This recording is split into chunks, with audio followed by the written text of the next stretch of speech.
This is Boats of the Thousand Islands, the show about every kind of watercraft on the Great St. Lawrence River. Your hosts are Robbie and Terry, both 15. Every week they break it down so you actually get it. The show about every kind of watercraft on the Great St. Lawrence River. I'm Terry. And I'm Robbie, and today we're talking about the boat that basically is the Thousand Islands, the St. Lawrence Skiff. If you've ever seen a long, slender wooden rowboat gliding past a cottage at sunset, that was probably a skiff, and it was almost certainly gorgeous. These things look like they were carved by someone who really cared, like aggressively cared. The St. Lawrence Skiff was developed right here in the 1870s, mostly by builders in Clayton, New York and Gananoque, Ontario. So it's genuinely a border boat, half American, half Canadian, 100% beautiful. The design was built for these specific waters, shallow bays, choppy channel chop, fast river currents, and it handles all of it like a dream. It's clinker-built, meaning the hull planks overlap each other like fish scales, which gives the boat enormous strength without adding a lot of weight. And the shape is genius, pointed at both ends with a flat rocker bottom, so it tracks straight and turns easily. A typical skiff runs somewhere between 17 and 22 feet long, but is narrow enough that one person can row it solo with no drama. The cedar planking on a traditional skiff can be as thin as a quarter of an inch in some places, quarter of an inch. That is basically a floating piece of paper, a very elegant, very expensive piece of paper. The golden age of the skiff was roughly 1880 to 1920, when wealthy summer visitors to the islands wanted something fast and stylish to get around.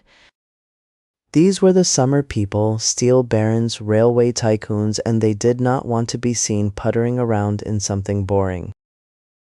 So builders like J.H. Duclon and Clayton were cranking out skiffs by the hundreds, and each one was a piece of craftsmanship. At the height of production, Clayton alone had several competing boatyards, all building skiffs for the summer trade. It was basically the region's tech industry. And then the gasoline engine showed up and kind of ruined the vibe. The motorboat arrives, everyone goes, ooh, fast and loud, and suddenly the quiet elegance of a well-rowed skiff seems less exciting. Production basically collapsed by the 1930s. A lot of the old builders retired and the skills started disappearing. Which is actually kind of heartbreaking when you think about it. A whole craft tradition nearly vanishing in one generation. Nearly, but not quite, because starting in the 1980s, a revival movement brought the skiff back. The Antique Boat Museum in Clayton, which is an absolutely real and excellent place, became a center for that revival. They hold an annual antique boat show every August, and the skiff races are a huge highlight, like people train for this. The race course on the St. Lawrence is no joke either. River currents, wakes from passing freighters, wind off the open channel. Rowing a skiff well is genuinely athletic. You're not just paddling around, you're using your whole body in a very specific, practiced motion. Traditional skiff rowing uses long oars, often 9 or 10 feet, and the technique is closer to sculling than canoe paddling. And the boats reward good technique. A properly rowed skiff in calm water can hit speeds of around 6 to 7 miles per hour. Which sounds slow until you're the one doing it, and then 6 miles per hour feels absolutely heroic. Trust me. Today there are maybe a few hundred traditional St. Lawrence skiffs still in existence between private owners and museum collections. Some are originals from the 1800s, still floating, still being rowed, which is just unreal when you stop and think about it.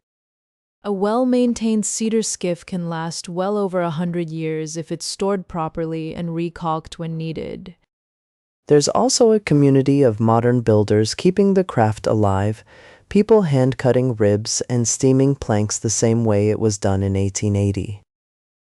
Some builders use modern materials like fiberglass for the interior framing while keeping traditional cedar planking on the outside, which purists debate endlessly. There are skiff people who will absolutely die on the hill of all wood construction, and you will not move them. I respect it. The St. Lawrence Skiff also has an interesting cultural dimension. It belongs equally to both sides of the border, which is kind of rare for a regional craft tradition. Canadian and American builders, Canadian and American rivers, same boat. It's one of those things where the geography just made cooperation obvious. The International Skiff Association runs races on both sides of the border, and the community is genuinely tight-knit. If you ever get the chance to row one, even for 5 minutes at a museum event or a rental dock, do it immediately. The way a good skiff moves through water is hard to describe.